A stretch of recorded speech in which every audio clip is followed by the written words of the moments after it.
ஒரு காலத்தில் பிரஷ்யா அப்படின்னு ஒரு தேசம் இருந்தது. இப்போ ஜெர்மனி இருக்குல்ல, இதோட பெரும்பகுதி ஒரு காலத்தில் பிரஷ்யாங்கிற பேரில் இருந்தது. அப்போ அதுக்கு அரசராக இருந்தவர் மகா ஃப்ரெடரிக், அதாவது ஃப்ரெடரிக் தி கிரேட் அப்படின்னு சொல்லுவாங்க. அந்த ராஜாவுக்கு ஒரு சந்தேகம். நாம் பல வகையான வரிகளை விதித்து வசூல் பண்ணுறோம், அப்படி பண்ணி வருமானம் குறைஞ்சிக்கிட்டே போகுதே, இதுக்கு என்ன காரணமாக இருக்கும்? இதுதான் அவருக்கு ஏற்பட்ட சந்தேகம். ஒரு சமயம் அந்த அரசர் தம்முடைய அமைச்சர்களையும் பிரபுக்களையும் தளபதிகளையும் கூப்பிட்டு ஒரு விருந்து வச்சார். விருந்து முடிஞ்சதும் அவங்கள பார்த்து இந்த சந்தேகத்தை கேட்டார். வரிகள் அதிகமாக விதித்து வருமானம் குறையறதுக்கு என்ன காரணம் அப்படின்னு கேட்டார். பல பேருக்கு இதுக்கு சரியாக பதில் சொல்ல தெரியல. அனுபவசாலியான ஒரு தளபதி எழுந்திருச்சார். அரசே, அது எப்படிங்கிறத இப்போ உங்களுக்கு காட்டுறேன்னார். உடனே ஒரு பெரிய பனிக்கட்டி ஒன்றை தன்னுடைய கையில் எடுத்தார். அதை அப்படியும் எப்படியும் திருப்பி பார்த்தார். அப்புறம் அடுத்தவர்கிட்ட கொடுத்தார். அவரும் அதை அப்படியும் இப்படியும் திருப்பி பார்த்துட்டு அடுத்தபடியாக இருந்தவர்கிட்ட கொடுத்தார். இப்படியே இதை ஒவ்வொருத்தராக பார்த்துட்டு ஒவ்வொரு கையாக மாறி கடைசியில் மன்னர் கைக்கு போய் சேர்ந்தது. மன்னர் கைக்கு அந்த பனிக்கட்டி போய் சேர்ந்தப்போ அது கொஞ்சம் கொஞ்சமாக உருகி ஒரு பட்டாணி கடலை சைஸுக்கு ஆகிட்டுது. மன்னர் யோசனை பண்ணார், வரி அதிகமாக போட்டாலும் வந்து சேர்றது குறைவாக இருக்கிறதுக்கு என்ன காரணம் அப்படிங்கிறது அவருக்கு புரிஞ்சு போச்சு. காலம்தான் மாறிட்டு இருக்கே தவிர இந்த கையூட்டு வாங்குகிற பழக்கம் மாறினதாக தெரியல. இன்னொரு ராஜா இருந்தார். அவர் தன்னுடைய ராஜாங்கத்தில் லஞ்ச ஊழலே சுத்தமாக இருக்கக்கூடாது அப்படின்னு நினச்சார். அவர்கிட்ட பல்வேறு துறைகளுக்கும் பொறுப்பாக இருந்த பல பேரும் ரொம்ப சுத்தமாகவும் நேர்மையாகவும் இருந்தாங்க. ஒரே ஒருத்தர் மட்டும் எல்லார்கிட்டையும் லஞ்சம் வாங்கிட்டே இருந்தார். அவரை வேறு வேறு துறைகளுக்கு மாற்றி பார்த்தாரு. அந்த ராஜா என்னென்னமோ பண்ணி பார்க்குறாரு. எந்த வேலையை கொடுத்தாலும் அதுலேயும் லஞ்சம் வாங்கிறதுக்கு ஒரு வழியை உண்டு பண்ணிக்குவார் அந்த ஆள். ராஜாவுக்கு இது ஒரு பெரிய தலைவலியாக போட்டுது. இவர் என்ன பண்ணுறது? இவருக்கு என்ன வேலையை கொடுக்கறது? கொஞ்சம் கூட லஞ்சம் வாங்கிறதுக்கு சான்ஸே இல்லாத ஒரு வேலையை கொடுக்கணும் அப்படின்னு திட்டம் போட்டார். ஒரு நாள் அவருக்கு அந்த உத்தரவும் போட்டுட்டார். அதாவது அவருக்கு என்ன வேலைன்னா, கடற்கரையில் தான் அவருக்கு ஆஃபீஸ். அங்கேயே இருந்துக்க வேண்டியது. தினமும் எத்தனை கடல் அலை கரையில் வந்து மோதுது அப்படிங்கிறத கணக்கெடுத்து ராஜாவுக்கு தெரிவிக்க வேண்டியது. இதுதான் அவருக்கு வேலை. பேசாமல் அலையை எண்ணிட்டு உட்காந்துருக்கிட்டோம், அப்போவாவது அவர் லஞ்சம் வாங்குகிற சந்தர்ப்பம் இல்லாமல் போயிடும் அவருக்கு அப்படின்னு நினச்சார் ராஜா. இந்த ஆள் கடற்கரைக்கு போய் டியூட்டியில் ஜாயின் பண்ணிக்கிட்டார். ஒரே மாதத்தில் அங்கே சொந்தமாக ஒரு பிரம்மாண்டமான மாளிகை கட்டிவிட்டார். ராஜாவுக்கு இது பெரிய ஆச்சரியமாக போச்சு. அலையை என்ற வேலையில் அந்த ஆள் எப்படி பணம் சம்பாதிச்சார் அப்படின்னு விசாரித்து பார்த்தார் அக்கம் பக்கத்தில். அந்த ஆள் என்ன பண்ணியிருக்கிறாருன்னா, கடற்கரையில் போய் பொறுப்பை ஏற்றுக்கிட்ட உடனே அங்கே இருந்த மீனவர்கள்கிட்ட எல்லாம் இந்த கரையில் வந்து ஒரு நாளில் வந்து மோதுகிற அலைகள் எத்தனை அப்படின்னு கேட்டிருக்காரு. அது எப்படிங்க தெரியும்னு இருக்காங்க அவங்க. தினமும் அந்த எண்ணிக்கை தெரியணும். நம்ம ராஜாவுக்கு தினமும் அறிக்கை அனுப்பணும், டெய்லி ரிப்போர்ட்டு. தவறுனா நீங்கள் இந்த கடலில் போய் மீன் பிடிக்கிறதுக்கு ராஜாவோட அனுமதி கிடைக்காது அப்படின்ட்டுருக்காரு. உடனே மீனவர்கள்லாம் பயந்து போட்டாங்க. கடலுக்கு போகிறதுக்கு அனுமதி இல்லைன்னா பட்டினி கிடக்கிறது மாதிரி ஆகிடுமே. மெதுவாக அந்த ஆளுக்கிட்ட போனாங்க. காதோட காதாக சொன்னாங்க, ஐயா, எங்களால் வந்து கடல் அலையை வந்து எண்ண முடியாது. தினமும் எங்களால் முடிஞ்சதை உங்களுக்கு பணமாக கொடுத்துட்றோம். நீங்கள் தான் ராஜா கிட்ட சிபாரிசு பண்ணி நாங்கள் தொடர்ந்து மீன் பிடிக்கிறதுக்கு அனுமதி வாங்கி கொடுக்கணும் அப்படின்னு வேண்டிக்கிட்டாங்க. பணம் தினமும் வந்து சேர ஆரம்பிச்சுட்டுது. பதவியில் மற்ற பதவியோட இந்த பதவி எவ்வளவோ மேல் அப்படின்னு நினச்சிட்டான் அந்த ஆள். அது மட்டும் இல்லை, தயவு பண்ணி என்னை இந்த இடத்த விட்டு மாற்றி விடாதீங்க சார் அப்படின்னு வேற கேட்க ஆரம்பிச்சிட்டானா. எனக்கு இது மட்டும்தான் சார் தெரியும், இதை தவிர வேறு எதுவும் தெரியாது அப்படின்னு சொல்லிக்கிட்டே காலம் தள்ளுறவங்க ரொம்ப பேர். அவங்களெல்லாம் கஷ்டப்பட வேண்டியிருக்கும். ஒருத்தர் தன்னுடைய தொழிலில் ரொம்ப கெட்டிக்காரராக இருக்கலாம். அதுக்காக எப்பவும் அதே ஞாபகத்தில் இருந்துக்கிட்டு உலகியல் அறிவு இல்லாமல் இருந்துடக்கூடாது. அது ஆபத்து. இதுக்காக நம்ம தாத்தா பாட்டிலாம் ஒரு கதை சொல்லுவாங்களே, கேள்விப்பட்டிருக்கீங்களா? ஒரு சமயம் ஒரு 4 பேர் சேர்ந்து வெளியூருக்கு பிரயாணம் போனாங்களாம். அந்த 4 பேர் எப்படி தெரியுமா? ஒருத்தர் வந்து வேதாந்தி, இன்னொருத்தர் சங்கீத வித்வான், 3வது ஆள் வைத்தியர், 4வது ஆள் ஜோசியர். இவங்க 4 பேரும் நண்பர்கள். அதனால் சேர்ந்து புறப்பட்டாங்க. வழியில் ஒரு ஊரில் தங்கினாங்க. இருட்டி போச்சு. அதனால் இன்றைக்கி ராத்திரி இங்கேயே தங்கி இருந்துட்டு நாளைக்கு புறப்படலாம் அப்படின்னு தீர்மானம் பண்ணாங்க. சாப்பாட்டுக்கு என்ன பண்ணுறது?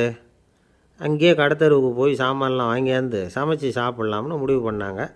4 பேர் இருக்கிறதுனால ஆளுக்கு ஒரு காரியமாக செய்யலாம் அப்படின்னு வேலையை பிரிச்சுக்கிட்டாங்க. வைத்தியர் வந்து கரிகாய் வாங்க போனார், வேதாந்தி வந்து எண்ணெய் வாங்க போனார், ஜோசியர் வந்து பலசரக்கு வாங்க போனார், சங்கீத வித்வானுக்கு சமைக்கிற வேலை. எல்லாம் சரி. ஆனால் நடந்தது என்ன தெரியுமா? கடைத்தெருவுக்கு காய்கறி வாங்க போனார்ல வைத்தியர், அங்கே போய் மார்க்கெட்டில் பார்த்தார். ஒவ்வொரு கறிகாயாக எடுத்து பார்த்தார். இது பித்தம், உடம்புக்கு ஒத்துக்காது, இது வாயு, உடம்புக்கு ஒத்துக்காது அப்படின்னு ஒவ்வொன்றா தள்ளினார். கடைசியில் ஒன்றுமே தேரல, வெறுங்கையோடு திரும்பி வந்துக்கிட்டு இருக்கிறார். எண்ணெய் வாங்க போனார் வேதாந்தி, அவர் ஒரு தொன்னையில் எண்ணெயை வாங்கினார். பேசாமல் அதை எடுத்துகிட்டு வர வேண்டியது தானே, முடியல. அவருடைய வேதாந்த மூளை சிந்திக்க ஆரம்பிச்சுட்டுது. இந்த தொன்னைக்கு எண்ணெய் ஆதாரமா அல்லது எண்ணெய்க்கு தொன்னை ஆதாரமா அப்படிங்கிற ஆராய்ச்சியில் இறங்கினார். என்னாச்சு தெரியுமா? அப்படி கவுத்து பார்த்தார். வாங்கின எண்ணெய் பூராவையும் வழியில் கொட்டிவிட்டு வெறும் தொன்னையோடு வந்து சேர்ந்தார். பலசரக்கு வாங்க போனார் ஜோசியர். அவர் ஒரு வழியில் பார்த்தாரு. வழியில் வந்தவங்களெல்லாம் அங்கங்கே ஒரு மரத்தடியில் உட்கார வச்சு அவங்களுக்கெல்லாம் ஆர்வம் சொல்ல ஆரம்பிச்சிட்டார். அப்படி ஒவ்வொருத்தராக சொல்லி முடிச்சுட்டு கடைத்தருக்கு போய் சேர்ந்தார். இவர் அங்கே போய் சேர்றதுக்குள்ளே ரொம்ப நேரம் ஆகிட்டுது. கடையெல்லாம் பூட்டிவிட்டு போயிட்டாங்க. என்ன செய்கிறது? அவரும் வெறுங்கையோடு திரும்பி வந்து சேர்ந்தார். சரி, இவங்க கதை தான் இப்படி ஆச்சு. அங்கே சமைக்கிறதுக்காக உட்காந்துருந்தார் சங்கீத வித்வான். அவர் கதை என்னாச்சு தெரியுமா? அங்கே அவர் அடுப்பை பற்ற வச்சு ஒலையை கொதிக்க வச்சார். அதாவது ஒரு பானையில் தண்ணியை ஊற்றி அடுப்பில் வச்சார். அது கொதிக்க ஆரம்பிச்சிது. தண்ணி கொதிக்கிற சத்தம் இருக்குதுல்ல, அது இவருக்கு தாளம் போடுறது மாதிரி இருந்தது. ஒரே குஷி, பாட ஆரம்பிச்சிட்டார். பாடிக்கிட்டே உற்சாகமாக கையில் இருந்த கரண்டியால் அந்த பானையில் தட்டினார், தாளம் போடுறதா நினச்சிக்கிட்டு. அவ்வளவுதான், பானை பட்டுன்னு உடஞ்சி போச்சு. தலையில் கையை வச்சுக்கிட்டு அவரும் உட்காந்துட்டார். எந்த தொழில் தெரிஞ்சாலும் சரி, அதை புத்திசாலித்தனமாக பயன்படுத்த தெரியலன்னா ஆபத்து தான். அதுக்காக தான் இந்த கதை. ஒரு பஸ்ஸு டிரைவர் ரொம்ப கெட்டிக்காரரு. பஸ்ஸை ரொம்ப திறமையாக ஆபத்து இல்லாமல் ஓட்டினதுக்காக பரிசுலாம் வாங்கினவர். அவரே ஒரு படகு ஓட்டுறதுக்காக அழைச்சிட்டு போயிருக்கிறாங்க, மோட்டார் படகு. அதையும் ரொம்ப திறமையாக தான் ஓட்டிகிட்டு போயிருக்கிறாரு. நடுக்கடலில் போனதும் படகு நின்று போச்சு. மோட்டாரில் ஏதோ கோளாறு. என்ன செய்யலாம் அப்படின்னு அந்த டிரைவரை கேட்டிருக்கிறாங்க படகுல இருந்தவங்கெல்லாம். அப்போ அவர் சொன்னாராம், கவலைப்படாதீங்க, ஒன்றும் பிரச்சனை இல்லை, எல்லோரும் கொஞ்சம் கீழே இறங்கி பின்னாடி தள்ளுங்க, மோட்டார் ஸ்டார்ட் ஆகிடும் அப்படின்னாராம். ஒரு ஊரில் ஒரு இளைஞன் இருந்தான். ஒரு நாள் அவன் ஒரு குருவை தேடிக்கிட்டு புறப்பட்டான். ஊரை விட்டு வெளியில் போனான். போகிற வழியில் ஒரு காடு. அந்த காட்டில் ஒரு மரத்தடியில் ஒரு பெரியவர் உட்காந்துருக்கிறார். அமைதியாக மௌனமாக அவர் அமர்ந்திருக்கிறார். இந்த பெரியவரை விசாரிக்கலாம், குருவை தேடி கண்டுபிடிக்கிறதுக்கு இவர் ஏதாவது ஒரு வழி சொல்லி கொடுப்பார் அப்படின்னு நினச்சிக்கிட்டு அவரை நெருங்கினான். ஐயா, எனக்கு ஒரு குரு தேவை, எங்கே கிடைப்பார்? அவரை எப்படி அடையாளம் கண்டுபிடிக்கிறது? அதை பற்றி ஏதாவது விவரம் சொன்னீங்கன்னா நான் கண்டுபிடிச்சிக்குவேன் அப்படின்ட்டுருக்கான். பெரியவர் நிமிர்ந்து பார்த்தார். தம்பி, அது ரொம்ப சுலபம். அவர் வயசானவராக இருப்பார், என்னை விட சுமார் 30 வயசு அதிகமாக இருக்கும். அவர் ஒரு மரத்தடியில் தான் உட்காந்துருப்பார் அப்படின்ட்டுருக்கான். சரிங்க பெரியவரே, அது என்ன மாதிரியான மரம், எப்படி இருக்கும் அப்படின்னு கேட்டிருக்கான். பெரியவர் அந்த விவரங்களையும் சொல்லியிருக்கிறாரு.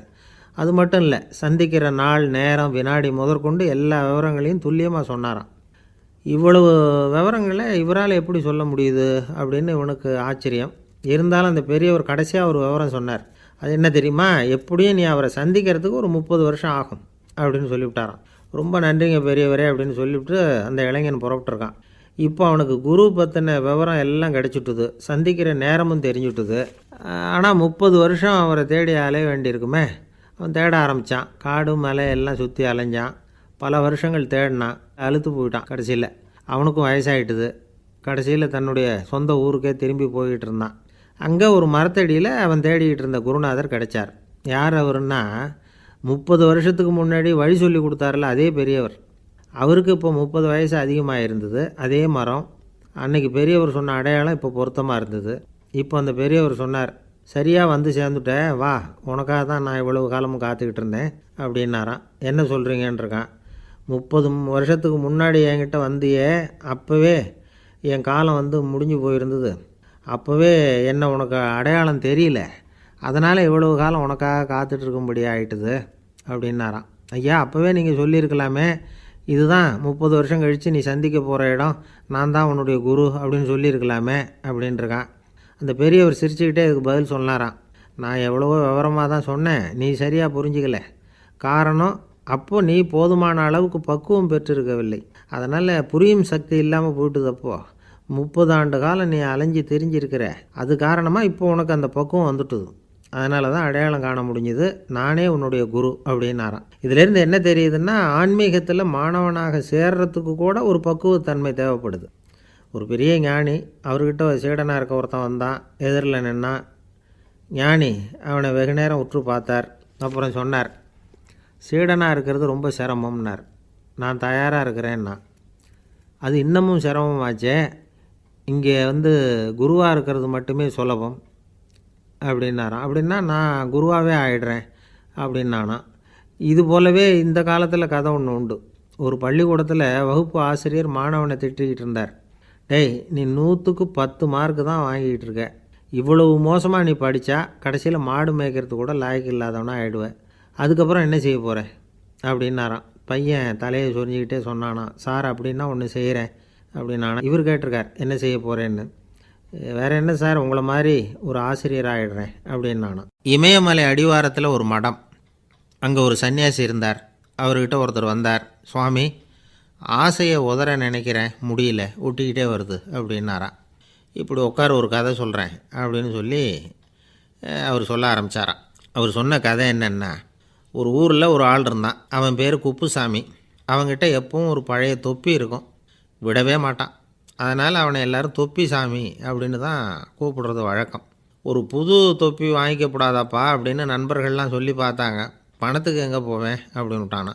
பணம் வச்சுருக்கான், செலவு பண்ண மனசு வரல. மகா கஞ்சன். பழைய பாட்டில்கள்லாம் வாங்கி விற்றுக்கிட்டு இருந்தான். அப்படி ஒரு தடவை பழைய கண்ணாடி சாமான்களை ஏலத்தில் எடுத்தப்போ அதில் ஒரு அருமையான சென்ட்டு பாட்டில் கிடச்சிது. உடனே ஒரு ஐடியா பண்ணான். அந்த சென்ட்டை சின்ன சின்ன பாட்டில்களில் அடைச்சி ஜன்னல் ஓரமாக அடுக்கி வச்சுட்டான். அதை விற்றா நிறைய பணம் கிடைக்குமே. அதனால் இதுக்கு இடையில் ஒரு நாள் அவன் அப்படியே உட்காந்துருந்தான். அந்த நேரம் நண்பன் வந்தான். ஏண்டா, உன் பழைய தொப்பியை மாற்றப்படாதா? ஊரில் எல்லோரும் கேலி பேசுகிறாங்களே உன்னை தொப்பி சாமின்னு அப்படின்னு சொல்லி கேட்டிருக்கான். இந்த சென்ட்டு பாட்டில் விற்றதும் பணம் வரும், அதுக்கப்புறம் பார்க்கலாம் அப்படின்னு நானா. இவன் சரி வா, நீச்சல் குளத்துக்கு போயிட்டு வருவோம் அப்படின்னு கூப்பிட்ருக்கான் நண்பன். 2 பேரும் போனாங்க. அதே நேரம் அந்த ஊர் நீதிபதியும் அங்கே குளிக்க வந்தாராம். அவர்கிட்ட இருந்தது விலை வசந்த ஒரு புது தொப்பி. அதை அங்கே இருந்த ஸ்டாண்டில் மாட்டிவிட்டு குளிக்க போனார். இதுக்கிடையில் குப்புசாமி குளிச்சுட்டு வந்தான். அவனுடைய பழைய தொப்பியை காணலை. அந்த புது தொப்பியை பார்த்தா இது நண்பனுடைய வேலை தான் அப்படிங்கிறதாக புரிஞ்சுக்கிட்டு அதை எடுத்து மாட்டிகிட்டு வந்துட்டான். நீதிபதி குளிச்சுட்டு வந்து பார்க்குறாரு, தொப்பியை காணும். போலீஸில் புகார் கொடுத்தார். அவங்க தேடினாங்க. ஒரு மூலையில் பழைய தொப்பி கிடச்சிது. அடடா, இது நம்ம குப்புசாமியோட தொப்பி இல்லையா அப்படின்னு நானா ஒருத்தன். உடனே அவன் வீட்டுக்கு தேடிட்டு போயிருக்காங்க. அங்கே போய் பார்த்தா புது தொப்பி அங்கே இருக்குது. உடனே அவனுக்கு 1000 ரூபா அபராதம் போட்டாங்களாம். அவன் பணத்தை கட்டிவிட்டு ரொம்ப எரிச்சலோடு வீட்டுக்கு வந்தான். பழைய தொப்பி கண்ணில் பட்டுது. மறுபடியும், உன்னால் தானே எனக்கு 1000 ரூபா நஷ்டம் அப்படின்னு சொல்லி அதை எடுத்துக்கிட்டு அப்படி போயிருக்கான். அந்த ஊர் குளத்தில் வீசி எரிஞ்சிட்டு வந்துட்டான். அது மீன் பிடிக்கிற ஒருத்தன் கையில் சிக்கிச்சு. அவன் வர்ற வழியில் அதை எடுத்து வேகமாக வீசி எறிஞ்சான். அது நேராக குப்புசாமி வீட்டு ஜன்னல் வழியாக உள்ளே இந்த சென்ட்டு பாட்டில்கள் மேலே விழுந்து எல்லாம் உடஞ்சி நொறுங்கி போச்சு. குப்புசாமி பார்த்தான். தோட்டத்தில் ஆழமாக ஒரு குழியை வெட்டினான். அந்த தொப்பியை போட்டான், மூடிவிட்டான். இதை அடுத்த வீட்டுக்காரன் பார்த்தான். ஏதோ புதையல் தான் வச்சுருக்கான் போல இருக்குன்னு நினச்சான். போலீஸில் போய் புகார் கொடுத்துட்டான். மறுபடியும் போலீஸ் குழியை தோண்டினாங்க. பழைய தொப்பி மறுபடியும் வெளியில் வந்தது. எல்லோரும் சிரிக்கிறாங்க. அன்னைக்கு ராத்திரியே அந்த தொப்பியை எடுத்துக்கிட்டு நேராக புறப்பட்டான். ஒரு கல்லில் அதை சேர்த்து கட்டி குடிநீர் தொட்டி இருக்கும்ல, அதில் போட்டுட்டு வந்துட்டான். இனிமேல் என்ன பண்ணும் பார்ப்போன்னு. ஒரு நாள் திடீர்னு குழாயெல்லாம் அடைப்பட்டு போச்சு. மாநகராட்சி அலுவலர்கள் என்னன்னு பார்த்தா அந்த பழைய தொப்பி குழாயை அடைச்சிக்கிட்டு இருக்குது. இது குப்புசாமியோட தொப்பிங்கிறது தான் எல்லாருக்கும் தெரியுமே. உடனே குடிநீரை பாழாக்கணத்துக்காக குப்புசாமிக்கு கோர்ட்டு 2500 ரூபா அபராதம் போட்டுவிட்டுது. அதையும் கட்டிவிட்டு வெளில வந்தான். கடைசியாக முடிவு பண்ணான். ஒரு நெருப்பு குச்சியை கிழிச்சான். தொப்பியை கொளுத்தினான். எரிஞ்சுது. எடுத்து வெளில எரிஞ்சான். கொஞ்ச நேரத்தில் தீ அணைப்பு படம் வந்துட்டுது. ஆமாம், இவன் எடுத்து எரிஞ்சது வெளியில் விழுந்து வீட்டு கூரையே பற்றிக்கிட்டு எரிய ஆரம்பிச்சுட்டுது. அவனோட பணத்தாசையும் அதோடு சேர்ந்து எரிஞ்சு போச்சான். இப்படி ஒரு கதை. இந்த கதையை சொல்லி முடித்தார் அந்த இமயமலை அடிவாரத்தில் இருந்த சன்னியாசி. இப்போ அந்த குப்புசாமி எங்கே இருக்கிறான்னு கேட்டார் எதிரில் இருந்தவர். இதோ உன் எதிரிலே இருக்கிறான், நான் தான் அந்த குப்புசாமி அப்படின்னாரான் அந்த சன்னியாசி. அந்த குப்புசாமிகிட்ட இருந்தது மாதிரி ஒரு பழைய தொப்பி நம்ம ஒவ்வொருத்தர்கிட்டையும் உண்டு.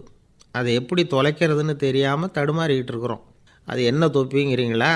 அதுதான் நம்மை சூழ்ந்திருக்கிற மாயை அப்படிங்கிறார் சுவாமி சின்மயானந்தர். மெய்ஞானம் கிடைக்கிறப்போ மாயை எரிஞ்சு போகும் அப்படிங்கிறது அவருடைய கருத்து. நம்மால் ஒருத்தர் வேகமாக ஓடி வந்தார். காலில் மாட்டியிருந்த பழைய செருப்பு 2ஐயும் ஆவேசமாக தூக்கி ஒரு கிணத்துல போட்டுட்டு வெறுங்காலோடு நடந்து வந்துக்கிட்டு இருக்கிறார். ஏன் அப்படி பண்ணீங்க அப்படின்னு கேட்டோம். அந்த செருப்புக்கு சொந்தக்காரன் வந்து பின்னாடி வந்துக்கிட்டு இருக்கிறான், அதனால் அப்படி பண்ணேன் அப்படிங்கிறார் இவர். காசியில் இருக்கிற கடவுள் காசி விஸ்வநாதர், அங்கே இருக்கிற தேவி காசி விசாலாட்சி. இவங்க 2 பேரும் ஒரு நாள் பேசிக்கிட்டு இருந்தப்போ கடவுள் சொன்னார், இந்த மனிதர்களை நாம் ரொம்பவும் நம்பிக்கையோடு தான் படைச்சிருக்கிறோம், இருந்தாலும் அவங்களுக்கு தான் நம்பிக்கை இல்லை, எதுலேயும் ஒரு உண்மையான நம்பிக்கை இல்லாமல் வாழ்ந்துக்கிட்டு இருக்கிறாங்க அப்படின்னார். என்ன அப்படி சொல்கிறீங்க? அதை பாருங்கள், எவ்வளவு பேர் காசியை தேடிட்டு வந்து கங்கையில் குளிச்சுக்கிட்டு இருக்கிறாங்க, அவங்களெலாம் நம்பிக்கை இல்லைன்னா இவ்வளவு தூரம் தேடிட்டு வந்து இங்கே குளிப்பாங்களா அப்படின்னு நாங்கள் தேவி. சரி, அதை சோதித்து பார்க்கலாம் அப்படின்னு 2 பேரும் முடிவு பண்ணிக்கிட்டாங்க. உடனே ஒரு திட்டம் போட்டாங்க. அது எப்படின்னா, நாம் 2 பேருமே பக்தர்கள் மாதிரி உருவத்தை மாற்றிக்கிட்டு கங்கை கரைக்கு போக வேண்டியது. நான் வந்து கங்கையில் இறங்கி குளிக்கிறேன், கொஞ்ச நேரத்தில் சுழலில் மாட்டிக்கிட்டது மாதிரி நடிக்கிறேன். நீ உடனே கரையிலிருந்து சத்தம் போடும், என்னோடய வீட்டுக்காரரை யாராவது காப்பாற்றுங்களேன்னு சத்தம் போடும். அதோடு இன்னொன்று சொல்லு, யாராவது ஒரு புண்ணிய ஆத்மா அவர்கிட்ட போய் அவருடைய முடியை பிடிச்சி இழுக்கணும், அப்படி ஒரு சாபம் இருக்குது எங்களுக்கு. புண்ணிய ஆத்மா, அதாவது எந்த பாவமும் செய்யாத இல்லாத ஒருத்தர் தான் அவரை காப்பாற்ற முடியும். அப்படிப்பட்டவங்க யாராவது வெள்ளத்தில் குதித்து என்னுடைய கணவரை காப்பாற்றுங்கோ அப்படின்னு நீ சத்தம் போடு, கூச்சல் போடு, என்ன நடக்குதுன்னு பார்க்கலாம் அப்படின்னார் கடவுள். சரின்னு சொல்லி 2 பேருமா சாதாரண பக்தர்கள் மாதிரி கங்கை கரைக்கு வந்து சேர்ந்தாங்க. அவர் இறங்கி குளித்தார். திட்டம் போட்டது மாதிரியே சுழலில் மாட்டிக்கிட்டது மாதிரி கத்துனார். கரையில் இருந்த அந்த அம்மா, ஐயோ என் கணவரை காப்பாற்றுங்களேன், யாராவது காப்பாற்றுங்களேன்னு கத்துனாங்க. பல பேர் ஓடி வந்தாங்க. உடனே இவங்க, பாவம் இல்லாத புண்ணிய ஆத்மா ஒருத்தரால் தான் என்னுடைய கணவர் காப்பாற்றப்படணுங்கிறது விதி, அப்படி ஒரு சாபம் இருக்குது, அதனால் புண்ணிய ஆத்மா யாராவது அவர்கிட்ட போய் அவர் முடியை பிடிச்சி தூக்குனா அவரை காப்பாற்றி போடலாம் அப்படின்னாங்க. இவங்க இப்படி சொன்னதும் எல்லோரும் திகைச்சு போய் நின்றுட்டாங்க. ஒவ்வொருத்தருக்கும் அவங்க செஞ்ச பாவம்லாம் ஒவ்வொன்றா ஞாபகத்துக்கு வர ஆரம்பிச்சுட்டுது. சரி, இதுக்கு நாம் லாயக்கு இல்லை அப்படின்னு சொல்லி ஒதுங்கி போக ஆரம்பிச்சிட்டாங்க எல்லாம். இந்த சமயத்தில் யாரோ ஒருத்தர் வேகமாக ஓடி வந்தார், ஆற்றுல குதித்தார். அவர்கிட்ட போனார், முடியை பிடிச்சார், தூக்குனார், அவரை காப்பாற்றி கரைக்கு கொண்டுட்டு வந்துட்டார். அப்படி காப்பாற்றின அந்த ஆளை இவங்க 2 பேரும் தனியாக கூப்பிட்டுக்கிட்டு ஒரு மண்டபத்துக்கு வந்துட்டாங்க. வந்து விசாரிக்கிறாங்க. நீ யாரப்பா அப்படின்னு கேட்குறாங்க. ஏதும் தெரியாத மாதிரி. நான் இந்த ஊர் அன்ன சத்திரத்தில் வேலை செய்கிற ஒரு சமையல்காரன் அப்படிங்கிறார். நீ வந்து கங்கையில் குளிக்கிறது உண்டான்னு கேட்டிருக்காங்க. நான் இந்த ஊர்லேயே தான் இருக்கிறேன், இருந்தாலும் தினமும் கங்கையில் குளிக்கிறதில்ல, எப்போவாவது ஒரு நாள் அங்கே குளிப்பேன் அப்படின்னார். கங்கையில் மூழ்கி எழுந்திரிச்சா பாவம்லாம் தொலையும்னு சொல்கிறாங்க. அப்படி இருக்கிறப்போ அங்கே இன்றைக்கி கங்கையில் குளிச்சுக்கிட்டு இருக்கிறவங்கெல்லாம் தங்களை வந்து புண்ணிய ஆத்மாவாக நினைக்கல. கங்கையில் குளிக்காத நீ உன்னை வந்து புண்ணிய ஆத்மாவாக நினச்சி என்னை காப்பாற்ற வந்திருக்கிற, அது எப்படி அப்படின்னு கேட்டார். அதுக்கு அந்த ஆள் சொல்கிறான், கங்கையில் குதித்ததுக்கு அப்புறம் தானே உங்களை காப்பாற்ற போகிறோம், அப்படி குதிக்கும் பொழுது என்னுடைய பாவம்லாம் போயிருக்கும்ல, நான் புண்ணிய ஆத்மாவாக ஆயிருப்பேனே, அதனால தான் துணிஞ்சு வந்து உங்களை காப்பாற்றினேன் அப்படின்னா. கடவுளும் தேவியும் அவனுக்கு வந்து காட்சி கொடுத்தாங்களாம். இப்படி ஒரு கதை உண்டு. அதாவது கங்கையில் குளிச்சுக்கிட்டு இருக்கிறவங்களுக்கே தங்களுடைய பாவம் போகுங்கிற நம்பிக்கை பரிபூர்ணமாக இல்லை, குளிக்காத ஒருத்தனுக்கு அந்த நம்பிக்கை இருந்தது. அதனால் அவனால் கடவுளை பார்க்க முடிஞ்சுது. கடவுளை வந்து நாமளும் பார்க்க முடியுமா முடியாதா அப்படிங்கிற குழப்பம்லாம் நமக்கு வேண்டியதில்லை. நம்பிக்கையோடு வாழணுங்கிற உண்மையை மட்டும் இந்த கதையிலேருந்து புரிஞ்சுக்கிட்டால் போதும். ஏன்னா இந்த கதையை கேட்டுட்டு ஒரு நண்பன் குதர்க்கமாக ஒரு கேள்வி கேட்டான். ஏன் சார், கங்கையில் குளித்தா பாவம் போயிடும்னு சொல்கிறீங்களே, நான் எனக்கு வேண்டாத ஒருத்தனை அழைச்சிட்டு போய் கங்கையிலேயே தள்ளி விட்டுட்டு அதுக்கப்புறம் அங்கேயே முழுக்க போட்டுட்டு நான் செஞ்ச பாவத்தை வந்து அதுலேயே கழுவி விட்டுட்டு மறுபடியும் உங்ககிட்ட வந்துடுறேன்னு வச்சுக்கோங்க, நீங்கள் என்னை வந்து புண்ணிய ஆத்மான்னு ஏற்றுக்குவீங்களா அப்படிங்கிறான். ஆள் கொஞ்சம் ஆசைந்தான், நம்மளே அங்கே அழைச்சிட்டு போனாலும் போயிடுவான். வாழ்க்கையில் சில சந்தர்ப்பங்களில் நாம் வந்து சில அவமானங்களை சந்தித்தே தீர வேண்டியிருக்கு. என்ன பண்ணுறது, காலம் அப்படி. அவமானப்படுறவங்க உடனே அடங்கி போய்டுறது தான் உலக வழக்கம். அவமானப்பட்டால் உடனே சீறி எழறவங்களும் உண்டு. ஆனால் அதையே ஒரு சவாலாக எடுத்துக்கிட்டு முன்னுக்கு வர்றவங்களும் சில பேர் இருக்கிறாங்க. அவங்க ரொம்ப அபூர்வம். இன்றைக்கி மனோதத்துவ நிபுணர்கள்லாம் என்ன சொல்கிறாங்க தெரியுமா? அவமானப்பட்டுட்டா உடனே அடங்கி போயிடக்கூடாதான். அதையே ஒரு சவாலாக எடுத்துக்கிட்டு மனசில் ஒரு வைராக்கியத்தோடு முயற்சி பண்ணினா வாழ்க்கையில் எல்லாரும் முன்னேறலாமா. அவமானங்கிறத நாம் வைராக்கியமாக மாற்றிக்கணும். அதுதான் வெற்றிக்கு வழி. ராமர் இந்த பூமியில் பிறந்ததே ஒரு வைராக்கியத்தினால தான் சார் அப்படின்னார் ஒருத்தர். எப்படிங்க அது அப்படின்னு கேட்டேன். அவர் சொன்னார், தசரதருக்கு ராமர் குழந்தையாக பிறக்கணும், அப்போ தான் இங்கே இருக்கிற கஷ்டங்கள்லாம் நீங்கும் அப்படின்னு சர்வ லோகமும் எதிர்பார்த்துக்கிட்டு இருக்குது. ஆனால் அவர் எப்போ பிறப்பார் அப்படின்னு யாருக்கும் தெரியல. அந்த காரியம் சீக்கிரம் நடக்கணுமே, அதுக்கு என்ன பண்ணுறது? நாரதர் வந்தார் ஒரு நாள் தசரதரை தேடி. தசரதா, உனக்கு ஒரு செய்தி தெரியுமான்னு ஆரம்பித்தார். அவர் எப்பவும் இப்படித்தானே ஆரம்பிக்கிறது வழக்கம். என்ன விஷயம்னு கேட்டார் தசரதர். தசரதா, நீ அடிக்கடி உன்னோட தேரில் ஏறிக்கிட்டு தேவலோகத்துக்கு போகிற, அங்கே போகிற வர்ற எல்லாம் பண்ணிகிட்ருக்க, எல்லாம் சரி. தேவலோகத்துலேயும் உன்னை நல்லபடியாக தான் வரவேற்கிறாங்க. தேவேந்திரன் உன்னை பிரியமாக அழைச்சிட்டு போய் தன்னுடைய அரியாசனத்திலேயே தனக்கு பக்கத்திலேயே உட்கார வைக்கிறான். நீயும் சந்தோஷமாக உட்காந்து பேசிவிட்டு வந்துடுற. ஆனால் நீ இங்கே வந்ததுக்கு அப்புறம் அங்கே என்ன நடக்குது தெரியுமா உனக்கு அப்படின்னாரான் நாரதர். என்ன நடக்குது எனக்கு ஒன்றும் தெரியலையே அப்படின்னாரான் தசரதர். நாரதர்கிட்ட கிட்டத்தில் கேட்டிருக்கார், கொஞ்சம் சொல்லுங்கள் என்னது அப்படின்னு. அவர் நெருங்கி வந்தாரான் நாரதரும். மெதுவாக அவர் காதோட காதாக சொன்னாராம். அதாவது நம்ம பாஷையில் சொல்லப்போனால் பற்ற வைக்கிறார். நீ அங்கே தேவேந்திரங்கிட்ட உட்காந்து பேசிவிட்டு வந்த பிறகு நீ அங்கே உட்காந்துருந்த அரியாசனத்தை தண்ணி ஊற்றி கழுவி சுத்தப்படுத்துகிறாங்க. நீ என்ன அந்த அளவுக்கு சுத்தம் இல்லாத ஆளா? தினம் குளிக்காமையாக இருக்கிற அப்படின்னாராம். தசரதருக்கு இது ரொம்ப அவமானமாக போயிட்டுது. அப்படியே செய்கிறாங்க அப்படின்னாராம். ஆமாம், நீ வேணும்னா நான் சொல்கிறது உண்மையா இல்லையா அப்படின்னு சோதனை பண்ணி பார்த்துக்கோ அப்படின்னாரான் நாரதர். உடனே தசரதர் இதுக்காகவே புறப்பட்டு தேவலோகம் போனார். அங்கே வழக்கம் போலவே இவரை கூப்பிட்டு உட்கார வச்சு பேசிக்கிட்டு இருந்தான் தேவேந்திரன். கொஞ்ச நேரம் பேசிக்கிட்டு இருந்துட்டு சரி நான் கிளம்புறேன்னு புறப்பட்டார். சரி, அவனும் வாசல் வரைக்கும் வழி அனுப்பி வச்சுட்டு உள்ளே போயிட்டான். தசரதர் வெளியில் கொஞ்சம் நேரம் மறைஞ்சி இருந்துட்டு மெதுவாக உள்ளே எட்டி பார்த்தார் என்ன நடக்குதுன்னு. நாரதர் சொன்னது உண்மைதான். தசரதர் உட்காந்துருந்த ஆசனத்தை அங்கே 2 தேவர்கள் கழுவி சுத்தப்படுத்திக்கிட்டு இருக்கிறாங்க. தசரதரால் இதை தாங்கிக்க முடியல. அவருக்கு ரொம்ப அவமானமாக போச்சு. நேராக கிடுகிடுன்னு தேவேந்திரங்கிட்டே போனார். நான் உட்காந்துருந்த இருக்கையை சுத்தம் பண்ணுறியே, நான் என்ன அந்த அளவுக்கு பாவியா அப்படின்னு கேட்டார். ரொம்ப கோபமாக கேட்டார். தசரதரே, மனுஷனுக்கு 3 கடன்கள் உண்டு. தேவகடன், ரிஷி கடன், பித்ரு கடன். இதை தீர்க்காதவன் பாவியாகிறான். இதில் மகனை பெறுவதால் தான் பித்ரு கடன் தீரும். உனக்கு மகன் கிடையாது, அதனால் நீ பாவியாகிற. பாவி உட்காந்துருந்த இடம்ங்கிறதுனால அதை சுத்தம் செய்ய வேண்டியது எங்கள் கடமை அப்படின்னு நானான் தேவேந்திரன். இந்த இடத்துல தசரதருக்கு ஏற்பட்ட அவமானம் ஒரு வைராக்கியமாக மாறிச்சு. தேவேந்திரனே கேட்டுக்கோ, ஒரு மகனை பெற்ற பிறகு தான் இந்த சபையில் மறுபடியும் அடி எடுத்து வைப்பேன் அப்படின்னு சொல்லிவிட்டு போயிட்டாரான். போய் புத்திர காமேஷ்டி யாகம் பண்ணார். புத்திரர்கள் பிறந்தார்கள். இந்த கதையில் உள்ள கருத்து என்னென்னா, தேவேந்திரன் தசரதரை அப்படி அவமானப்படுத்தலைன்னா அவருக்கு இப்படி ஒரு வைராக்கியம் பிறந்திருக்குமா? யோசித்து பார்க்கணும். நமக்கு ஏற்படுகிற சில அவமானங்களையும் வைராக்கியமாக மாற்றிக்குவோம். அப்படி மாற்றிக்கிட்டோம்னா வாழ்க்கையில் முன்னேறலாம். நம்ம ஆளுங்க சில பேர் அவமானத்தை வைராக்கியமாக மாற்றிக்கிறது எப்படி தெரியுமா? நம்மக்கிட்ட ஒரு பையன் சொன்னான், எங்கள் அப்பா என்னை எல்லாருக்கும் முன்னாடி வச்சு திட்டிவிட்டார், பொறுப்பு இல்லாமல் ஊர் சுற்றுறேன்னு சொல்லி அவமானப்படுத்தி விட்டார். இனிமேல் நீ என் முகத்திலேயே முழிக்காதரா போடான்னு வேறு சொல்லிவிட்டார். எனக்கு ரோஷம் வந்துட்டுது. அந்த அவமானத்தை வைராக்கியமாக மாற்றிக்கிட்டேன். அன்னையிலேருந்து அவர் முகத்திலேயே முழிக்கிறது இல்லை அப்படின்னா. அப்படியான்னு கேட்டோம். ஆமாங்க, அவர் வீட்டில் இல்லாத நேரமாக பார்த்து உள்ளே சமையல் கட்டுக்கு போய் சாப்பிட்டுட்டு நைஸாக வெளியில் வந்துடுவேன் அப்படிங்கிறான் அவன். ஜவஹர்லால் நேரு பிரதமராக இருந்த சமயம் அவர் ஒரு தடவை சென்னைக்கு வந்திருக்கிறார்.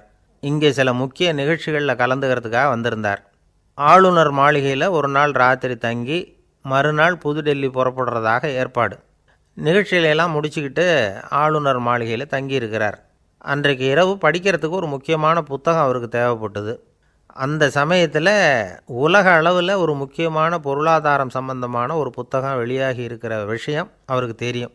அந்த புத்தகம் மெட்ராஸுக்கு வந்திருக்குமா, அது இங்கே கிடைக்குமா அப்படின்னு விசாரிச்சிருக்கிறார் நேருஜி. அவர் இப்படி கேட்ட உடனே அங்கே இருந்தவங்கெல்லாம் ரொம்ப பரபரப்பாக செயல்பட ஆரம்பிச்சிட்டாங்க. முக்கியமான இடங்கள்ல எல்லாம் விசாரிச்சிருக்கிறாங்க, அந்த புத்தகம் உங்ககிட்ட இருக்கான்னு. சென்னையில் உள்ள கன்னிமாரா நூல் நிலையத்துக்கு எப்படியும் அந்த புத்தகம் வந்திருக்கணும் அப்படின்னு ஒரு நம்பிக்கை. அங்கே விசாரித்தாங்க. அந்த புத்தகம் 2 நாளைக்கு முன்னாடி தான் அங்கே வந்திருக்குது அப்படிங்கிற விஷயம் தெரிஞ்சுது. உடனே எல்லோரும் அங்கே ஓடினாங்க.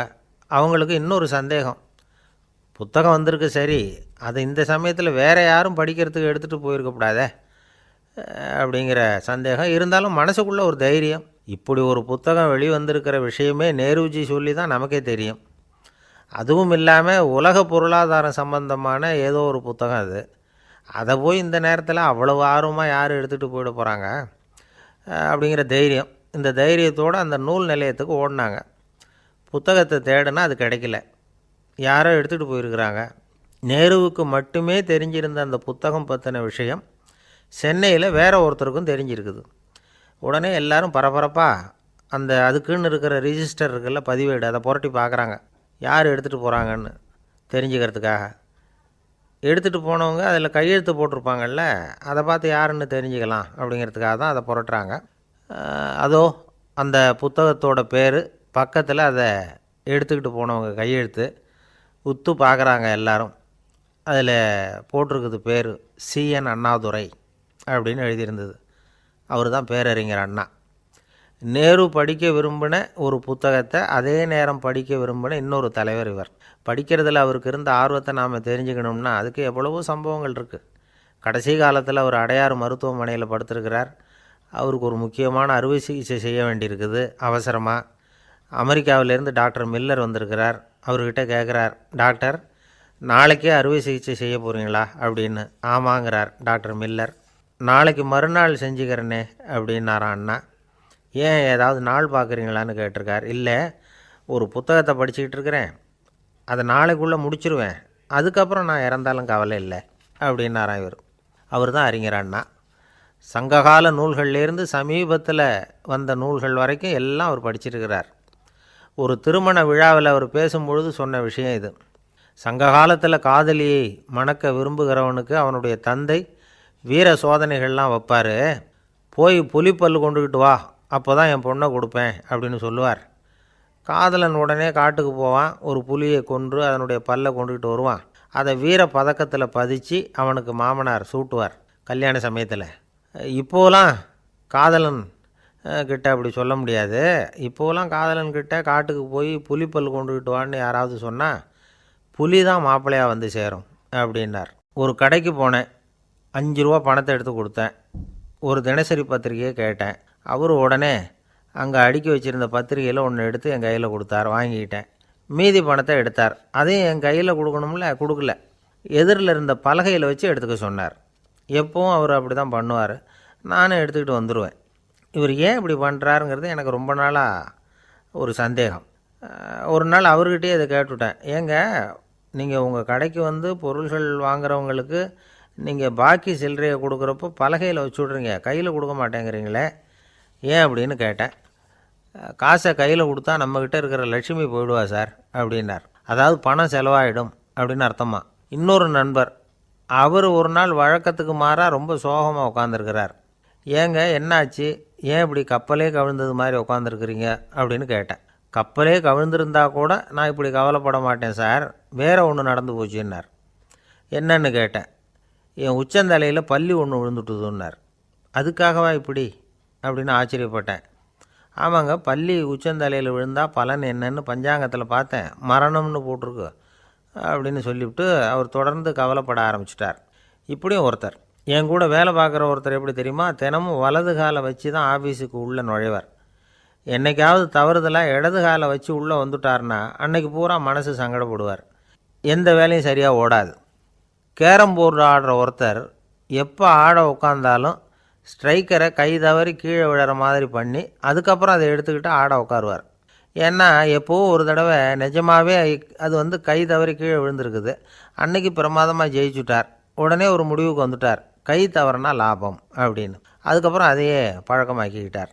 பூனை குறுக்க போனால் சகுனம் சரியில்லைன்னு நினைக்கிறவங்க உண்டு.